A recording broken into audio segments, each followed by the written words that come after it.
নিশ্চয়কৈ মই বৰ্তমান উপস্থিত আছোঁ শোণিতপুৰ জিলাৰ জামুগুৰিহাটৰ জ্যোতি বিষ্ণু সমন্বয় ক্ষেত্ৰত। আৰু এইবেলি এই জ্যোতি বিষ্ণু সমন্বয় ক্ষেত্ৰতেই শ্ৰীমন্ত শংকৰদেৱ সংঘৰ ৯৫তম মূল অধিৱেশন ভাগ অনুষ্ঠিত হ'ব। আৰু ইয়াৰ বাবে ইয়াত বৰ্তমান এক যুদ্ধকালীন প্ৰস্তুতি চলি আছে। মোৰ লগত কেমেৰা পাৰ্চন ৰাজ আছে। ৰাজে ইয়াৰ কিছু সামগ্ৰিক পৰিৱেশ দেখুৱাইছে। এয়াই হৈছে মূল যি মণ্ডপ, সেই মূল মণ্ডপ। আৰু এটা ব্যতিক্ৰমী চিন্তাৰে এইবাৰ মণ্ডপ ভাগ নিৰ্মাণ কৰি তোলা হৈছে।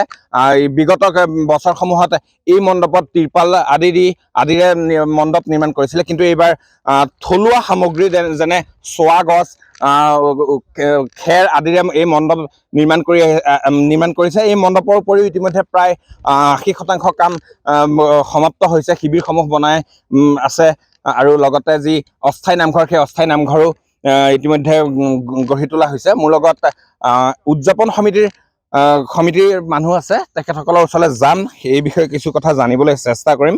উদযাপন সমিতিৰ সভাপতি সম্পাদক বিপুল বৰা মহোদয় মোৰ লগত উপস্থিত আছে। কি ক'ব, কেনেকুৱা চলি আছে বৃহৎ কাৰ্যসূচী? কৃষ্ণ জয় গুৰু শংকৰ। শ্ৰীমন্ত শংকৰদেৱ সংঘৰ ৯৫সংখ্যক বাৰ্ষিক অধিৱেশন ভাগি অহা ফেব্ৰুৱাৰী মাহৰ ৬, ৭, ৮ তাৰিখে জ্যোতি বিষ্ণু সমন্বয় ক্ষেত্ৰত ইয়াত অনুষ্ঠিত হ'ব।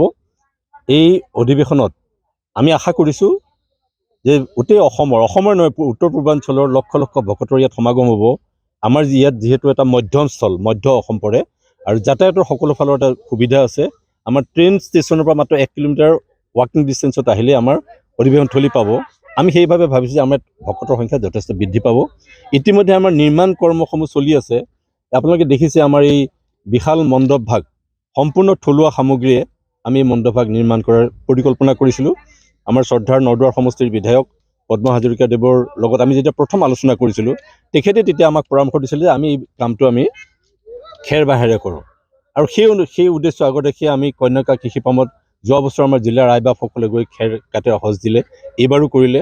তথাপিতো আমি চাই আছোঁ যে প্ৰায়খিনি কাম হৈছেগৈ আৰু বাকী অলপ কাম বাকী আছে।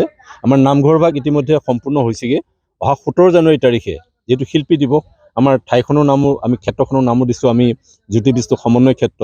গতিকে ১৭ জানুৱাৰীৰ দিনাখন আমি এই গুৰু আসন ভাগ ইয়াত প্ৰতিষ্ঠা কৰিম। আমি আপোনালোকৰ জৰিয়তে সমূহ ৰাইজক, অসমবাসী ৰাইজক এই প্ৰতিষ্ঠা দিৱসলৈ আহিবলৈ আমি সেৱা ধৰিলোঁ। লগতে আপোনালোকে দেখিছে আমাৰ প্ৰাথমিকসমূহে প্ৰায় ১৬০টা শিবিৰ ইতিমধ্যে নিৰ্মাণ কৰি আছে। আৰু বাকী শিবিৰসমূহ আমাৰ সমিতিৰ তৰফৰ পৰা আমি নিৰ্মাণ কৰিব লাগিব। আৰু আমাৰ পাছফালে দেখিছে আপুনি ভোজনালয় আছে, সেৱা বাহিনীৰ শিবিৰ, ৰন্ধনশাল, এই কামখিনি দ্ৰুতগতিত আগবাঢ়ি আছে। ৰাস্তা পদূলিৰ কামো আগবাঢ়ি আছে। ইতিমধ্যে বিধায়ক মহোদয়ৰ আমাৰ কন্যাকা কৃষি পামত তাতে যথেষ্ট পৰিমাণৰ জৈৱিক পদ্ধতিৰে খেতি কৰি সেই শাক পাচলি আমাৰ কাৰণে সাজু কৰি ৰাখিছে। গতিকে আমি আশাবাদী যে এখন সৰ্বাংগ সুন্দৰ অধিৱেশন আমাৰ ইয়াত হ'ব। আৰু এটা কথা, আমাৰ এইবাৰ বহি বাণিজ্য আমাৰ ইয়াত নহয়। আমাৰ শ্ৰীমন্ত শংকৰদেৱ সংঘৰ মূলৰ কাৰ্যালয়, কেন্দ্ৰীয় কাৰ্যালয়ে জনাইছে যে কোনো ধৰণৰ বহি বাণিজ্য নহয়, যে বহি বাণিজ্যই পৰিৱেশটো বিনষ্ট কৰে। গতিকে এইবাৰ আমাৰ কোনো বহি বাণিজ্য আমি ইয়াত হ'বলৈ নিদিওঁ। কেৱল প্ৰদৰ্শনীৰ ভিতৰত যিখিনি থাকে তেওঁলোক তাতে থাকিব। বাহিৰত কোনো ব্যৱসায় আমি কৰিবলৈ তেখেতসকলক নিদিম। লগতে আমাৰ পতাকা বেদী ভাগো অকণমান ব্যতিক্ৰমী ৰূপত আমি পতাকা বেদী ভাগো আমি বনাবলৈ চেষ্টা কৰিছোঁ। আমি কিমান সফল হ'ব নাজানো, কিন্তু আমি আশাবাদী যে অকণমান ব্যতিক্ৰমী ৰূপত এই শ্ৰীমন্ত শংকৰদেৱ সংঘৰ তেজপুৰ জিলাৰ অধিৱেশনখন সুন্দৰভাৱে অনুষ্ঠিত হ'ব। মানে আন এটা প্ৰসংগলৈ আহিছোঁ, এইবাৰ আনবাৰতকৈ এইবাৰ অধিৱেশন কিছু পৃথক। এইবাৰ অধিৱেশনৰ লগতে সেই সময়তে নিৰ্বাচনো অনুষ্ঠিত হ'ব। কিবা প্ৰভাৱ থাকিব নেকি? তেনেকুৱা প্ৰভাৱটো থাকিবই অকণমান, কিন্তু হ'লেও আমাৰ ইয়াত ভকতসকল আহিবই। ইলেকশ্যন হয়তো ২ মাহৰ পিছত হ'ব, কিন্তু সেই নিৰ্বাচনে আমাক কিছু প্ৰভাৱ পেলাব ইয়াত অধিৱেশনত। কিন্তু আমি আশাবাদী যে সুকলমে আমাৰ যিহেতু আমাৰ কাৰ্যকৰী সভাপতি ভাগ আছে, সভাপতিজন আছে পদ্ম হাজৰিকাদেৱ, তেখেতে যোৱাকালিও আমাৰ লগত আহি যথেষ্ট সময় মত বিনিময় কৰিছে। প্ৰতিটো বিষয়ত তেখেতে তন্নকে চোৱাৰ পৰ্যবেক্ষণ কৰি আছে। হালধিৰ পৰা নিমখৰ পৰা বা দালিলৈকে চাউললৈকে প্ৰতিটো বিষয়তে, চিৰা, গুড়, দৈ, এই গোটেই বিষয়বিলাকত তেখেতে পৰ্যবেক্ষণ কৰি আছে। আমিও সাহস পাইছোঁ তেখেতৰ সেই বক্তব্যত। আমি ভাবিছোঁ যে এখন সুন্দৰ অধিৱেশন আমাৰ ইয়াত হ'ব বুলি আমি আশা কৰিছোঁ। ধন্যবাদ জনাইছোঁ। স্মৃতি গ্ৰন্থৰ সম্পাদিকা মোৰ লগত উপস্থিত আছে। মই তেখেতৰ পৰা জানিম কেনেকুৱা চলিছে আপোনালোকৰ? আমাৰ কৃষ্ণ, আমাৰ বহুত ভালদৰে চলি আছে।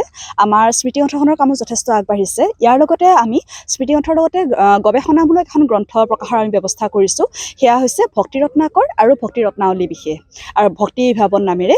আমাৰ সেই গ্ৰন্থখনৰ আপোনাৰ প্ৰুফ ৰিডিং প্ৰায় সমাপ্ত হৈছে আৰু তাৰ পিছতে আমি প্ৰকাশৰ কাৰণে সাহিত্য শাখাৰ লগত আলোচনা কৰি আমি প্ৰকাশৰ কাৰণে আদৰণি সমিতিক আমি লক্ষ লক্ষ ভকতক আদৰিবলৈ আপোনালোক সাজু সম্পূৰ্ণৰূপে। হয় ধন্যবাদ জনাইছোঁ। এয়াই আছিলে জ্যোতি বিষ্ণু সমন্বয় ক্ষেত্ৰৰ পৰা কিছু পৰিৱেশ। আৰু কেইদিনমানৰ পাছত ইয়াতে অনুষ্ঠিত হ'ব শ্ৰীমন্ত শংকৰদেৱ সংঘৰ 95তম মূল অধিৱেশন। আৰু ইতিমধ্যে মই উদযাপন সমিতিৰ লগত কিছু বাৰ্তা কৰিলোঁ আৰু তেওঁলোক সম্পূৰ্ণৰূপে সাজু হৈছে লক্ষ লক্ষ ভকতক আদৰিবলৈ।